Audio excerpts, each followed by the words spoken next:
మన ప్రభువును రక్షకుడైన యేసుక్రీస్తు నామములో శుభాభివందనములు. పరిశుద్ధ గ్రంథంలో నుండి నూతన నిబంధనలో నుండి మనము నేర్చుకుందాము. నీవు నమ్మిన ఎడల దేవుని మహిమ చూద్దువు.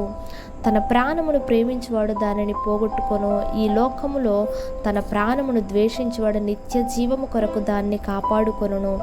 ఎవడైనను నా మాటలు విని వాటిని గైకొనకుండిన ఎడల నేను అతనికి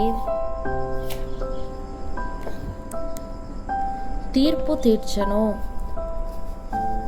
మీరును ఒకరి పాపములు ఒకరు ఒప్పుకొనుడి, మీరును ఒకరి పాదములు ఒకరు కడుగవలసినదే.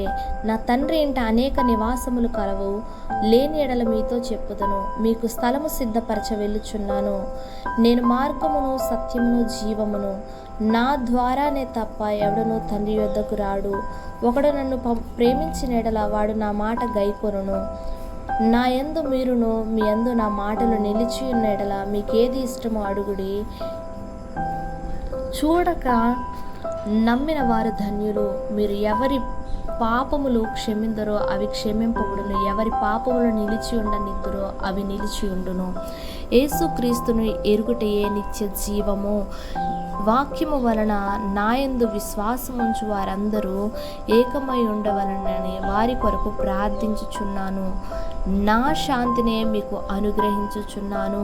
దేవుడు మిమ్మల్ని దీవించి ఆశీర్వదించునుగాక. ఆమేన్.